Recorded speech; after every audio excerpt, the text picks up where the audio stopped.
নমস্কাৰ, আজি আকৌ লৈ আহিছোঁ আপোনালোকৰ কাৰণে কেইটামান অৰ্থনৈতিক বিষয়ত গুৰুত্বপূৰ্ণ প্ৰশ্ন উত্তৰ। প্ৰথম প্ৰশ্নটো হৈছে, কোনখন ৰাজ্যৰ সৰ্বাধিক লোক দৰিদ্ৰ সীমাৰেখাৰ তলত বাস কৰে? অপশ্যন ক উত্তৰ প্ৰদেশ, অপশ্যন খ উৰিষ্যা, অপশ্যন গ বিহাৰ এণ্ড অপশ্যন ঘ মধ্যপ্ৰদেশ। উত্তৰটো হৈছে অপশ্যন খ উৰিষ্যা লোকে দৰিদ্ৰ সীমাৰেখাৰ তলত বাস কৰে। ২ নম্বৰ প্ৰশ্নটো হৈছে, কোনটো পঞ্চবাৰ্ষিক পৰিকল্পনাত দৰিদ্ৰতা দূৰীকৰণ আৰু স্বনিৰ্ভৰশীলতা মুখ্য উদ্দেশ্য আছিল? অপশ্যন ক দ্বিতীয় পৰিকল্পনা, অপশ্যন খ তৃতীয় পৰিকল্পনা, অপশ্যন গ চতুৰ্থ পৰিকল্পনা এণ্ড অপশ্যন ঘ পঞ্চম পৰিকল্পনা। উত্তৰটো হৈছে অপশ্যন ঘ পঞ্চম পৰিকল্পনা। ৩ নম্বৰ প্ৰশ্নটো হৈছে, ভাৰতৰ মুঠ জনসংখ্যাৰ কিমান শতাংশ লোক কৃষি কাৰ্যত জড়িত?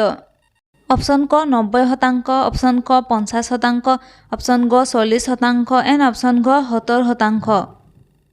উত্তৰটো হৈছে অপশ্যন গ ৪০% লোক কৃষি কাৰ্যৰ সৈতে জড়িত। ৪ নম্বৰ প্ৰশ্নটো হৈছে, শ্বেত বিপ্লৱৰ জনক বুলি কাক কোৱা হয়? অপশ্যন ক ভি কুৰিয়েন, অপশ্যন খ এম.এছ. স্বামীনাথন, অপশ্যন গ জে.পি. নাৰায়ণ এণ্ড অপশ্যন ঘ বাবা আমটেক। উত্তৰটো হৈছে অপশ্যন ক ভি কুৰিয়েনক শ্বেত বিপ্লৱৰ জনক বুলি জনা যায়। ৫ নম্বৰ প্ৰশ্নটো হৈছে, মুম্বাই ষ্টক এক্সচেঞ্জ কেতিয়া স্থাপন কৰা হৈছিল?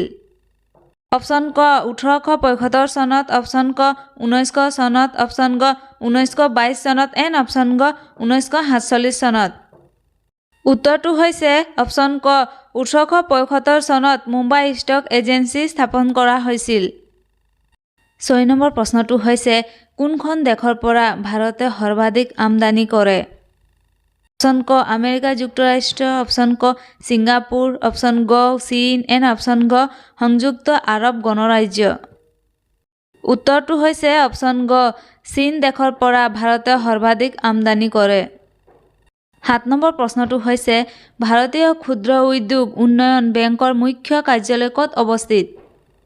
অপশ্যন ক দিল্লীত, অপশ্যন খ লক্ষ্ণৌত, অপশ্যন গ মুম্বাইত এণ্ড অপশ্যন ঘ চেন্নাইত। শুদ্ধ উত্তৰটো হৈছে অপশ্যন খ লক্ষ্ণৌত।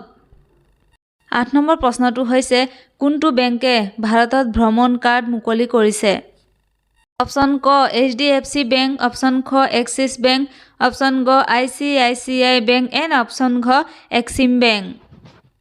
শুদ্ধ উত্তৰটো হৈছে অপশ্যন গ ICICI বেংকে ভাৰতত ভ্ৰমণ কাৰ্ড মুকলি কৰিছে।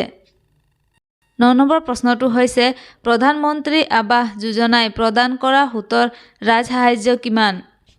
অপশ্যন ক ৫%, অপশ্যন খ ৬%, অপশ্যন গ ৭% এণ্ড অপশ্যন ঘ ৬.৫%। উত্তৰটো হৈছে অপশ্যন ঘ ৬.৫%। ১০ নম্বৰ প্ৰশ্নটো হৈছে, ভিজন ২০২০ ফৰ ইণ্ডিয়াৰ নথিখন কিহৰ সৈতে জড়িত? অপশ্যন ক কৃষি উন্নয়ন, অপশ্যন খ ঔদ্যোগিক উন্নয়ন, অপশ্যন গ অৰ্থনৈতিক উন্নয়ন এণ্ড অপশ্যন ঘ দৰিদ্ৰ নিৰ্মূলকৰণ। শুদ্ধ উত্তৰটো হৈছে অপশ্যন ঘ দৰিদ্ৰতা নিৰ্মূলকৰণ। ১১ নম্বৰ প্ৰশ্নটো হৈছে, ভাৰতত শিক্ষাৰ অধিকাৰ আইন কাৰ্যকৰী কেতিয়াৰ পৰা হৈছিল? অপশ্যন ক ১ এপ্ৰিল ২০০৮ পৰা, অপশ্যন খ ১ মে' ২০১০ পৰা, অপশ্যন গ ১ এপ্ৰিল ২০১০ পৰা এণ্ড অপশ্যন ঘ ১ এপ্ৰিল ২০০৮ পৰা। শুদ্ধ উত্তৰটো হৈছে অপশ্যন গ ১ এপ্ৰিল ২০১০ পৰা ভাৰতত শিক্ষাৰ অধিকাৰ আইন কাৰ্যকৰী কৰা হৈছিল। ১২ নম্বৰ প্ৰশ্নটো হৈছে, কোনটো ৰাজহুৱা খণ্ডৰ বেংক নহয়? অপশ্যন ক দেনা বেংক, অপশ্যন খ ষ্টেণ্ডাৰ্ড চাৰ্টাৰ্ড বেংক, অপশ্যন গ Indian overseas bank and option গ চিণ্ডিকেট বেংক। উত্তৰটো হৈছে অপশ্যন খ ষ্টেণ্ডাৰ্ড চাৰ্টাৰ্ড বেংক। ১৩ নম্বৰ প্ৰশ্নটো হৈছে, কোনটো ভাৰত নিৰ্মাণ আঁচনিৰ অন্তৰ্ভুক্ত নহয়? অপশ্যন ক স্বাস্থ্য আৰু পুষ্টি, অপশ্যন খ জলসিঞ্চন, অপশ্যন গ পথ আৰু অপশ্যন ঘ গৃহ। উত্তৰটো হৈছে অপশ্যন ক স্বাস্থ্য আৰু পুষ্টি। ১৪ নম্বৰ প্ৰশ্নটো হৈছে, সামগ্ৰী আৰু সেৱা কৰ ধাৰণাটো ক'ত উৎপত্তি হৈছিল? অপশ্যন ক কানাডাত, অপশ্যন খ আমেৰিকা যুক্তৰাষ্ট্ৰত, অপশ্যন গ ব্ৰিটেইনত এণ্ড অপশ্যন ঘ জাৰ্মানীত। উত্তৰটো হৈছে অপশ্যন ক কানাডাত সামগ্ৰী আৰু সেৱা কৰ ধাৰণাটো উৎপত্তি হৈছিল। 15 নম্বৰ প্ৰশ্নটো হৈছে কোনটো কৰ ব্যৱস্থা GSTৰ দ্বাৰা বিলুপ্ত কৰা হৈছে? অপশ্যন ক সম্পত্তি কৰ, অপশ্যন খ নিগম কৰ, অপশ্যন গ সেৱা কৰ এণ্ড অপশ্যন ঘ ওপৰৰ সকলোবোৰ।